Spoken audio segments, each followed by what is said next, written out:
These talisman, they will protect the houses in town. I don't know why it works, but you got one of those, you keep the doors and windows shut, they can't get in. Never tried it on a vehicle. This is impossible. Yeah, it is.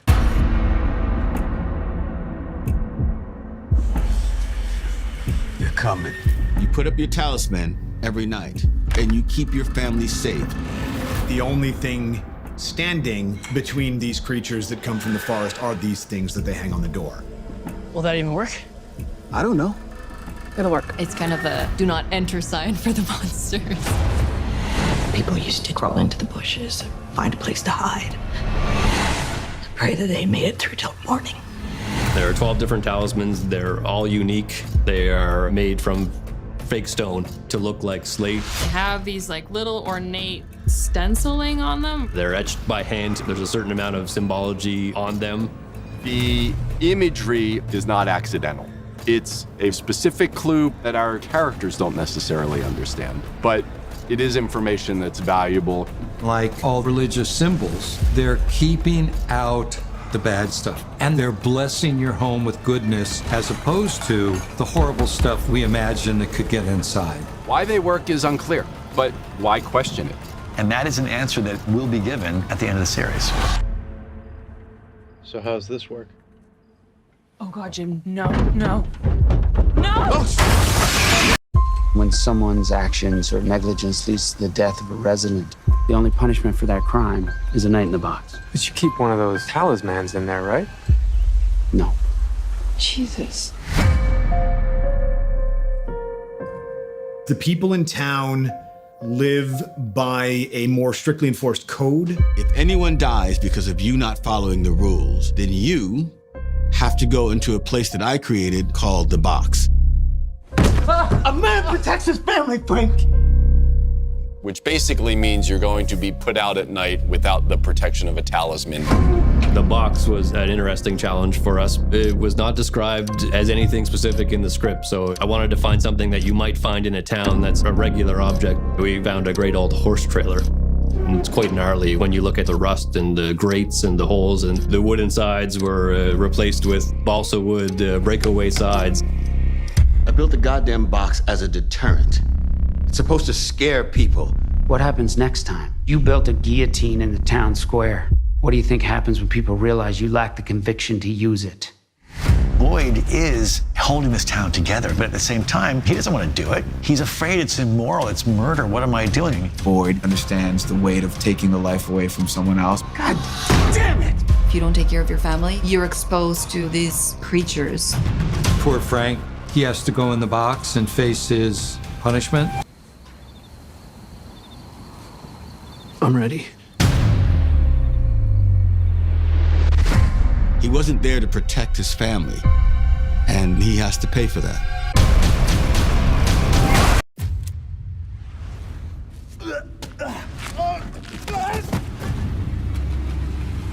Hello? At the end of season 1, Boyd winds up going into one of the faraway trees, lands him somewhere. Hello!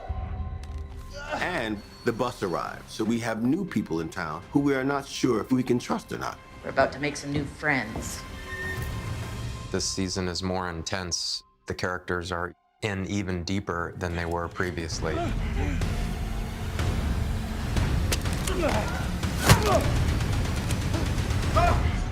We have a problem! The buzzword for this season, especially in the early stages, is escalation. Shit's hitting the fan, and we're doing our best to stay afloat. And we just try and stay by each other's side. And the Matthews family has lost what little foundation they had here, literally. Tabitha, who had been digging in the basement, crashed through and was discovered in the tunnels by Victor, who had been waiting for her. Where are we going? Shh, we can't talk. They're close now. You'll wake them.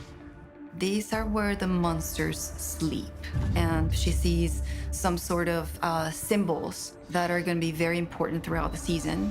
And the monsters are evolving. The nature of the beast is changing. They don't just like to hunt, they like to play. You picked a bad spot. People give up occasionally, and it's your choice. Are you gonna rise again, or are you gonna just give up? Just when you think that they're about to hit their breaking point, something else happens. It's almost like everyone's personal nightmare. Inside the diner, right now! The stakes keep getting higher, and the traps that are out there for everybody are different and scarier. I don't want to be on this quest anymore. I'm scared and I want to go home. But fear is what makes us heroes. You have no idea what's waiting out there.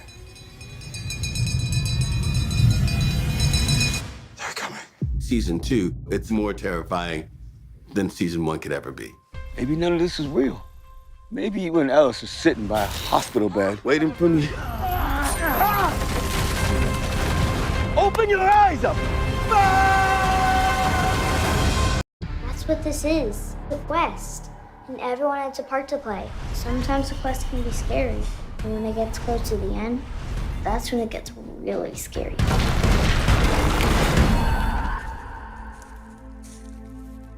The Matthews family, they have a real tear in their family fabric. What? I'm fine. Please talk to me. The Matthews family are the central characters we've been following from the beginning, and they have some issues. Tabitha! They had to connect with each other in ways that they couldn't before. Yes, I saw something. It's not the first time that's happened. The relationship, the one between Jim and Tabitha, is actually in extreme dire circumstances. It's my mom. She's trapped inside. She needs help. At the beginning, Tabitha and Jim were planning on getting a divorce, and there's one final family hurrah before they broke the bad news to their kids. And then they ended up here, which may in some ways be the savior for the family. Why did that road lead us here? What is the point of all of this? Meanwhile, everything is falling apart around them.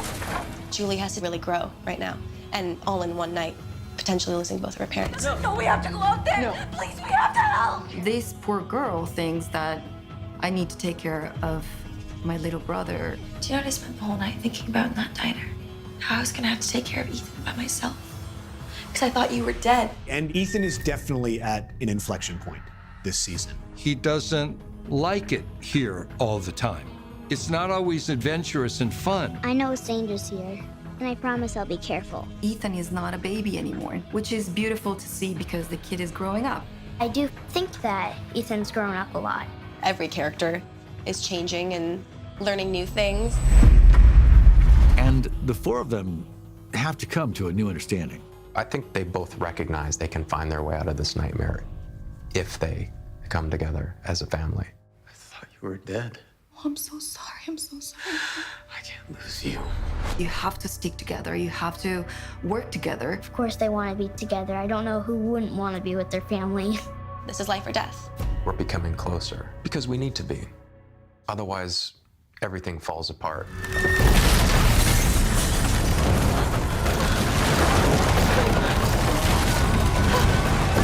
This place.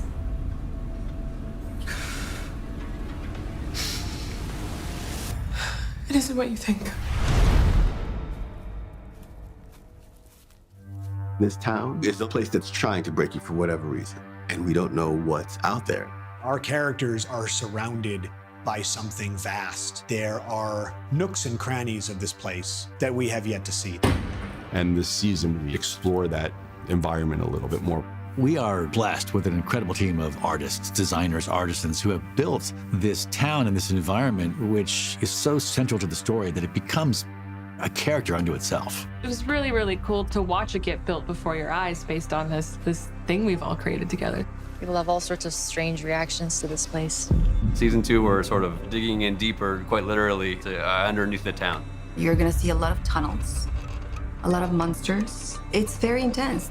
The tunnels underneath the town may help us understand what that symbol is that Jade has been searching for. I've seen this on the walls in the tunnels.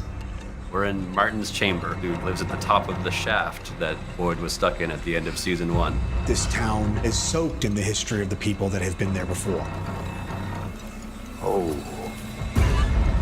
There is an automobile graveyard. There was another generation of people there. And where did their cars go? They didn't leave town. Did you do all this? I didn't want to look at the cars anymore, so I put them where I couldn't see them. Victor had slowly moved those cars out himself, which is an extraordinary thing when you think, because Victor being about 10 years old when this first happened. And there's a lighthouse. We saw it at the end of season 1. Boyd and Sarah in the woods saw it in the distance. What we built is a 30-foot wide by 20-foot high base of the lighthouse. We tilt up and we see the other 130 feet of it is full CGI. But our biggest challenge this year was figuring out how to collapse the Matthews house to make a set that represents the wreckage from the inside. We have floor joists come down and fall, rigged on cue, and then a collapsing staircase. It looks amazing. And it just felt so real. The set of the demolished house was kind of beautiful in its abstract shardism. There were people here before our people, and it makes us wonder if we are at the beginning of the story or the end, or the middle. There really is no way out. You don't get to pick and choose what you tell us. Everything you know, everything you've seen, it all matters. Wouldn't you like to go home? This is my home. Victor has so much history of this place, and I don't think Boyd knows anything about what Victor knows. Victor came to this town as like an 8 or 10-year-old. Victor is the one resident of the town that has been there the longest. How did you get here? I don't like to talk about that. His mother and sister left. I need you to be brave. Mommy, wait, I want to come with you. And they never came back. And so in locking away the emotional agony of that loss, he also locked away some hidden truths about this place. He was left alone for a long time and has survived because the boy in white appeared and became his friend and guided him. And Victor, this season, has become a focal point for Tabitha. People shouldn't go looking for answers. Why not? Because they don't come back. Maybe he feels really comfortable with me because I remind him of his mother. But I need you to be brave, Victor. That's what my mother said to me that night. And Jade comes to believe that Victor holds the secrets to getting out of here. There's got to be a reason I'm seeing this everywhere. Victor sees the world differently. They have a very interesting relationship. That's mine. Give it back to me. Yeah. Give it back to me! Hey, all right. Calm down, man. I always have loved the honesty of Victor, like a child. You shouldn't have touched this. It's not yours. Stay away from me! Everyone saw him as like a creepy person, but actually he's really nice. He's just a child in need of love. He's a guy who's there and he wants his peaches, and he knows if they go looking for answers that bad things are gonna happen. I don't give him a label, I guess. He's just Victor. And to Victor belong the spoils.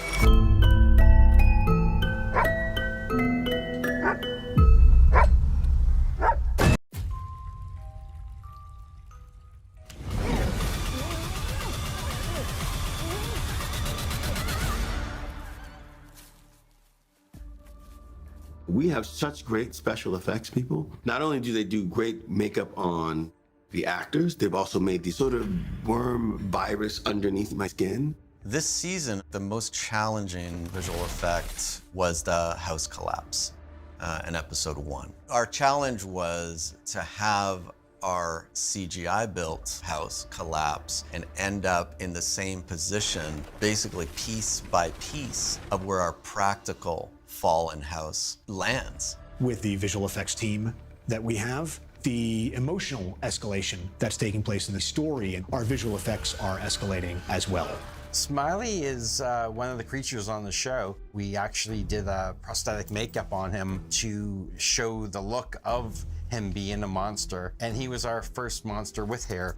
He has a very bright red hair, and we needed to incorporate that into the makeup. My blood is your blood now. Smiley has a standoff this year with Boyd, and that's where Smiley dies.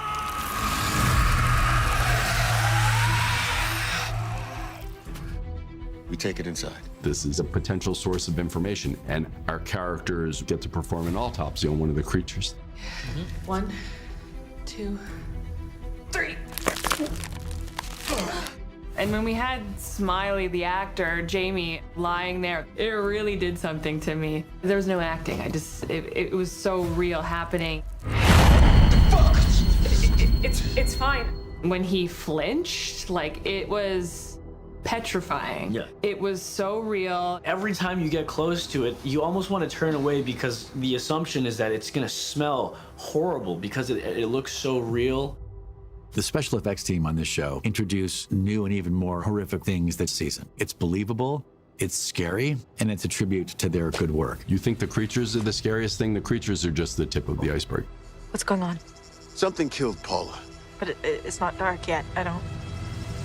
There's something else here now. Something new. What's out there is so much more a nightmare than what you've ever imagined.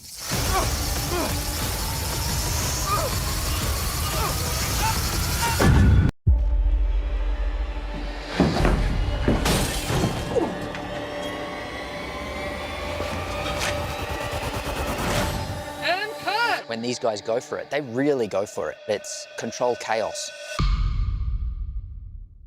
I couldn't be more excited about what's going on here. There's a lot of stunts and running and jumping and being chased through the woods. We have Boyd and Jim struggling in the RV. We have the monster attacks. No! We had Donna punching Dale in the face. You stay out of my sight. Car stunts, the near miss, the rolls, the rigs. And we had Ellis jumping off that porch roof into a box rig. Don't try this at home. There's a lot of preparation that goes into it. And boxes, so many boxes. Our stunt crew is fantastic. Anything we come up with, they're gonna find a way to do. We throw something at them and they say, great, we're on it. And Ellis's jump from the roof is one of them. He's taking over everything. We were able to get our hands on some really exciting stunt work. It was just a wild ride, man. It was awesome. We send our stunt double into the ground, then take the stunt double out, put the actor in, and he carries on with the scene. Tim Cody, our stunt coordinator, and his entire crew get it done in a way that looks very much grounded in our world. And he brings this enthusiasm to the task as if it's his first show. You need guys like that.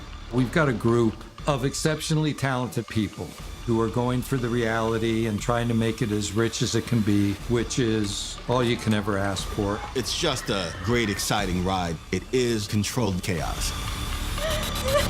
And cut! Got it. That was very exciting. Hey! Whoa, stop! Hey, Julie! Hey! There are things you need to know about where you are. This, unfortunately, is going to be the worst conversation of your life. The two places that people live in the town are up on a hill in this big, old, falling down mansion. The Colony House, which is like Woodstock, I guess. Fun-loving, hippie, drug-taking party house. They live every moment like it's your last. Or they live down below in the town in these crazy little buildings that were built a long time ago. That's the place where I lead. My father, Sheriff Boyd, makes sure that nobody gets out of line. A man protects his family, Brink. No! Lock him up. Everybody has the same drive to go home, but it's what's in the forest that you have to be afraid of. Whether they live in Colony House, whether they live in town. When night falls, you better be inside somewhere safe. You also have the group that live in the woods. Listen to me. These woods are not safe after dark. There are things in the woods hunting us that feed on human beings. Open the door! These people are trapped, stuck, desperate to get out.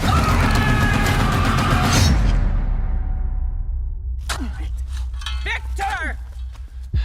What the hell are you doing? You're freaking people out.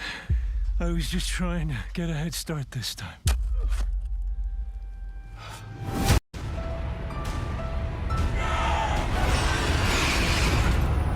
And cut!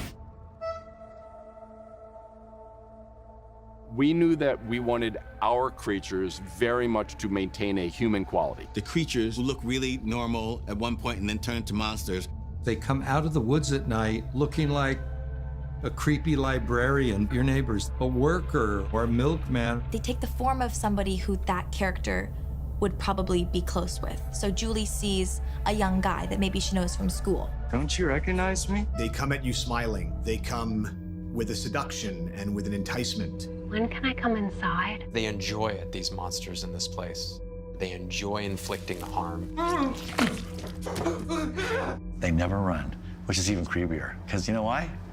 They don't have to. There is a husk outside that is human, but there is something deeper in them. When it does come out, it's almost demonic. It's horrific. We started off with that image of the Pope by Francis Bacon, the English painter. I always thought he was painting people on the inside, not the outside. We had the one-piece face and the cowl. So the cowl would be the whole neck and the back of the head. And then we would have another appliance, which would be this entire face. The eyepieces themselves, they're not real. Visual effects will go in, take those eyes out, and replace them with CGI.